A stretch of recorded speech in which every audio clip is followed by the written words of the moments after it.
Wheel to Win Gaming. New intro soon.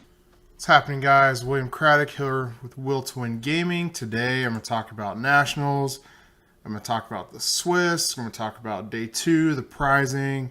And I have a few more things I'll share with you in the video. First, I'm going to go over the deck list. This is what we came up with in the test house for our Sokka list. It ran really smooth. I'm glad we didn't include things like Kaido or Mihawk or Isho. The boss monsters just weren't very useful all day. Played against them, they weren't doing much. A lot of games I watched, they're getting pitched. This list was clean. The third Ice Age really helped out a lot of matches. So, great list. You should give it a shot.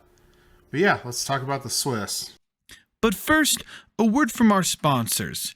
You guys, at our Patreon, we have all these guides great for you. And essentially right now we have a Green Uta trial deck tournament guide with open-handed gameplay and just our general thoughts. We're going to be following the lines of this for a lot of OP06. Be sure to please check it out. And also a word from our Kayfabe card sponsor. If you're looking for some cards, you can use their affiliate link down in the description. And without further ado, let's get back to the video. Now, there's a lot of problems with this Nationals. We're not going to talk about that. We're just going to talk about the positives, all right? So, 2-round bye, of course. Round 3, sit down. I get paired with Red Purple Law. I have a little bit of experience against this, but it's not, so it's not really a tough matchup in my opinion. But we get a repair.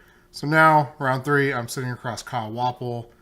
It's a Sakazuki Mirror instead of Red Purple Law, which would have been a lot nicer, but still. Now Kyle proceeds to womp me fairly quickly. It wasn't really a high roll on his part, more of a low roll on my end. Wasn't much of a game. He kind of thrashed me, so basically starting off the loss after 2-round bye, 2-1. Next, I hit Purple Luffy. He wins the dice roll, but puts me going first. And from our testing, we generally prefer to go first, so this was good for me. My opening hand has a Ice Age, 2 Houndblaze, a Great Eruption, and something like a Blocker Borsalino. Just about as good as it gets with not having a brand new. Immediately keep. My Purple Luffy opponent opens on Magellan, which I opt to Houndblaze. Then he plays an empty Poly to try to, get Dawn to get up to a double 5-drop turn. That's fine. I attack him for 7. Play my Blocker Borsalino. And then he ends up, making some attacks. Plays 2 5-drops, Queen and the Kid. Very easy to clear with Sokka, Ice Age, and Great Eruption. So now, I've cleared his board. I kind of forced him into a Kaido to relieve some of the pressure early on. So after doing that, he's kind of far behind, and we get to a point where he has a Kaido in his leader. I have no life. I ended up dropping 2 Blocker Borsalino, so unless he has double Sheep's Horn, he can't really win. So a pretty textbook game. Beat Purple Luffy, go to 3-1. Next, I play a Nell. I can tell this Nell player had some Sakazuki experience, but maybe not a lot against different types of players. He ends up trying to starve me, but I do the same thing back. I don't think I end up attacking until I'm on 10 Dawn. I was just, I'll attack his board if he exposes it, but I would never attack his leader. I remember he won the die roll, put me going first. Again, this is kind of what we're looking for against a Nell because we want to play the Borsalino on curve.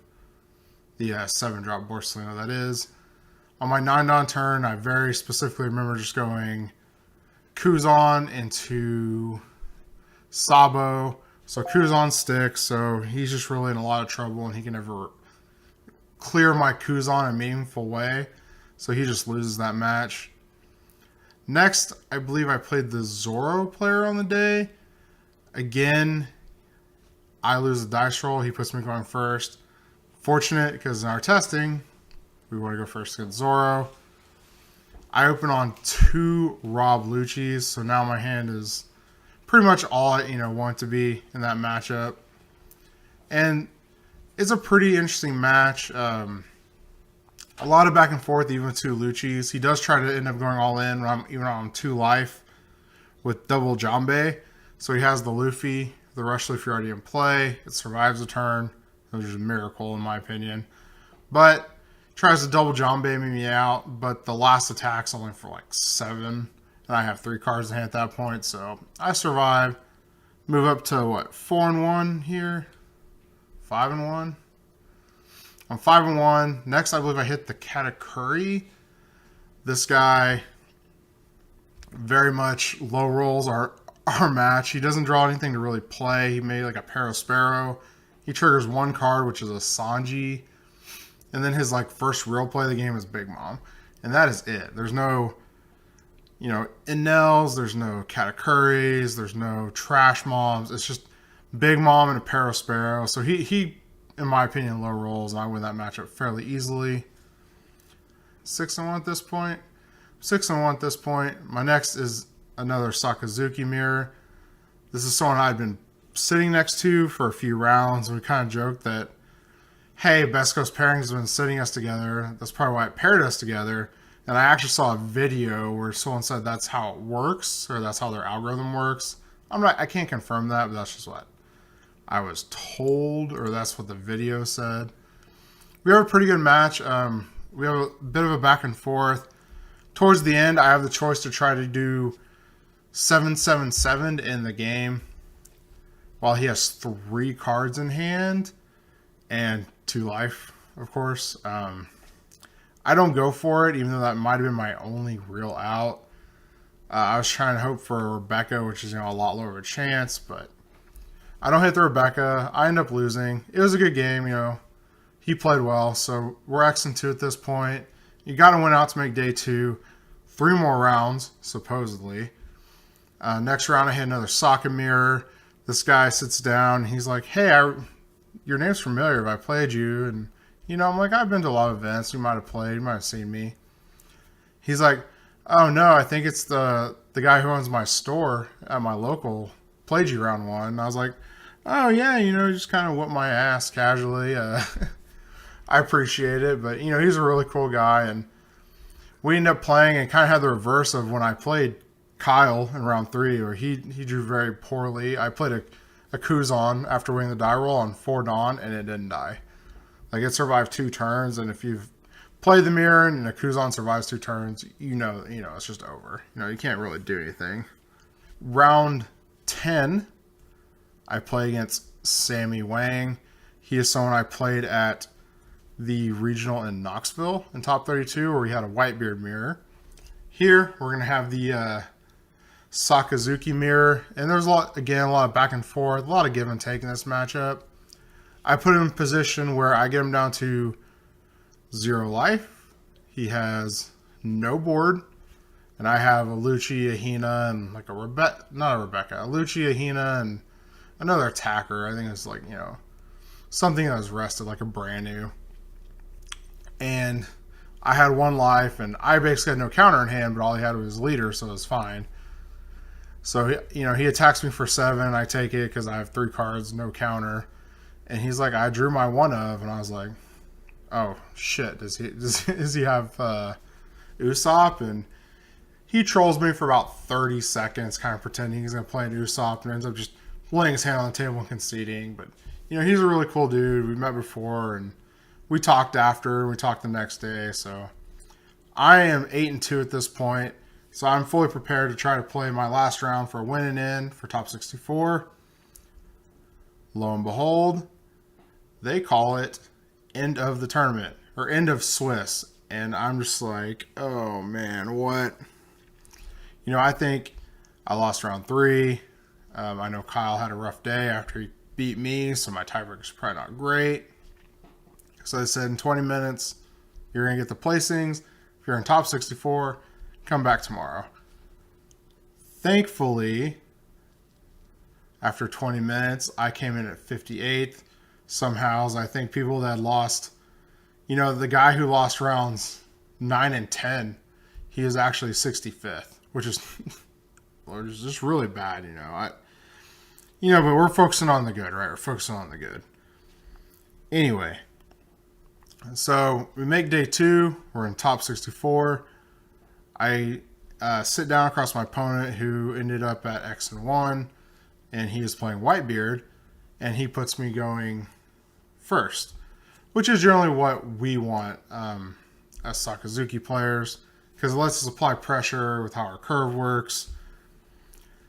And I could immediately, with my first attack, which was for 6, I understood his kind of game plan. He was playing it a lot like Boatbeard back in OPO2. And I thought this was interesting because I can see how he had an easy time clearing Sakas and Katas and maybe even Anels and the Swiss, because they might not be used to this style of Whitebeard if they hadn't been playing back in OPO2.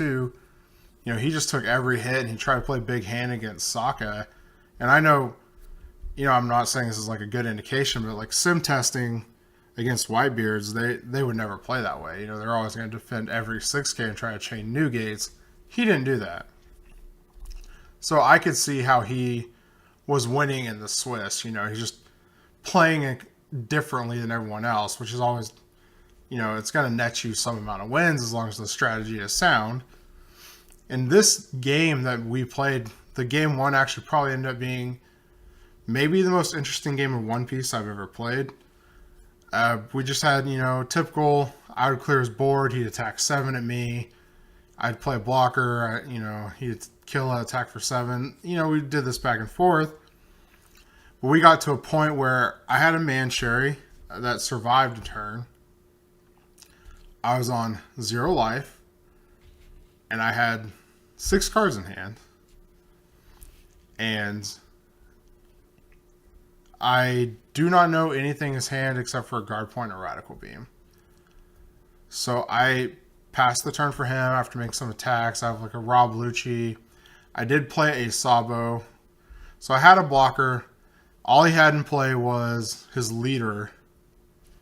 And I had 6 cards, a Man-Sherry, one Tashigi that he knows I have because I got it back with Man-Sherry. So on his turn, I'm thinking, oh, if he just plays Luffy and attacks me, I'm dead. I have plus 5k in hand. I have a 2k, 2k, 1k, and 3 non-counters. 6 cards, but 3 of them don't have counters. So if he plays Luffy and all ends me, I'm dead. And I thought about this on my turn. I thought about on his turn while he's tanking. And I decided I'd try something that I rarely ever do in tournaments. You're never going to catch me doing this again. Unless it's one of those days, you know. This was a very special thing I pulled out for Nats. I generally don't try. Well, what he does is he puts 1 Dawn under his new gate and attacks for 7. And without skipping a beat, without tanking, very confidently, I just pitch a 1k and a 2k to block it. So I have 4 cards left, right? And he can Luffy for 10. And me pitching those cards the way I did, just very confidently, not even thinking about it, means, to him, I know this to him, it probably means 2 things. Either, well, he's an idiot, or, he has it, right? Like, he wants me to go all in with the Luffy, And because I know he has a lot of counter. I know he has at least Rad Beam and a guard point. He has like 5 or 6 more cards, and he's Whitebeard. So he can probably counter out of an attack. And this scares him off going on all in with Luffy, and he plays a Marco instead. And on my next turn, with a combination of my leader ability, playing another Sabo, and activating the Man-Share again, I eventually accrue enough resources to counter out to 12k. And having 2 blockers, my opponent can no longer kill me because the all-in rush Luffy is no good, which is actually what he ends up doing because he finds out, like, oh, I'm going to die anyway. I have to all-in. And after the game, he asked me, like, hey, could I have killed you? And I was like, yeah. He could have killed me, but very interesting game 1. Game 2, again, a back and forth. He maneuvers the game, so he kind of forces me to go all in on a 7-drop Borsellino, which it's not a bad, for me, I don't think it's a bad turn, a bad play. He has 6 cards in hand. I have my leader, I have a Rob Lucci, and my 7-drop Borsellino, so I swing 6, 6, 17. He ends up having 3 Rad Beams. I lose. So, that is what it is, right? Like, he played it well, and I did what I had to do to try to win. Game 3, unfortunately, for me, was not very interesting. I choose to mulligan my first hand, which was just not very good, into another hand, which is even worse. I had a 1K counter and 4 blanks. I end up eating 3 6K shots before I draw the ability to even counter out of a 6K. And it was just unfortunate all around. I just got bullied, that game 3, and we ended up, shaking hands. I was like, good game. There's no hard feelings because there's not. It happens. But that was the end of my top 64 run. I wish I had gone further, but again, as I preach in most of my videos, consistency is what it's all about. I made top 64. Josh made top 64. Still being consistent. That's what we kind of preach. It's not always about winning the event, which is super nice, but sometimes you just want to do well at every single event you go to. Now let's talk about the prizing. The prizing at Nationals was great. The only problem I have with it really is that Bandai takes in, this cash and gives out these prize cards. Now, I'm not going to complain about the prize cards because, we know you can sell them for a lot of money. The thing I really find odd is they're keeping Battle Spirits afloat, or seemingly keeping Battle Spirits afloat, with the money from their other games. And that's what it seems like to me, because they had an actual $250,000 cash prize pool for Battle Spirits. That game is, as far as I know, is essentially dead. There's people playing it because there's got cash prize, but I mean, I've seen boxes for like $25. Like, you cannot give them away.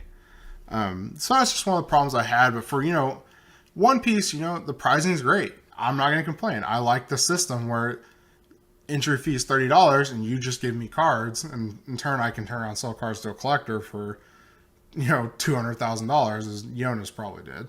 That's amazing. Few more things I'm talking about before I let y'all go. What's coming up for WilltoWILL Gaming the next few weeks? We're gonna get back to gameplay videos, working on OP06, so be on the lookout for that. We're gonna be diving into OP06 fairly soon because OP05, while it's the Worlds format, Nationals is over, and we're kind of looking forward because this meta it's not very wide open, right? It's kind of a triangle meta, so there's not much to it. We will be also incorporating Dragon Ball Fusion into our channel. This will not be overriding One Piece, so it'll be in conjunction with One Piece. So we might be doing an extra video every week for Dragon Ball Fusion, because I know me and Joshua Graham and a lot of the top players in the One Piece community definitely have their eyes on that. So if you're going to be interested in the Dragon Ball Fusion game, definitely be sticking to our channel. And finally, before we're done, we will, in the next few weeks, be getting 1 to 2 new members in WilltoWILL Gaming. Very excited about this. This is a household name. As soon as he shows up with that, WilltoWILL Gaming logo on his jersey, or announces he's joining the team, y'all should be excited. I'm excited. This is a player that I've had a lot of contact with since, OP01, and he's just a really nice guy. Let's see if you can figure out who it might be. And yeah, I think that's it for the video. Overall, again, One Piece is a great game. All my opponents, I love my opponents. They're fun. I didn't have any bad experience with that. All the bad experience were more about the tournament structure, not the game itself or the player base itself. So yeah, appreciate you watching. Don't forget to like, subscribe, and see y'all next time. WilltoWILL Gaming.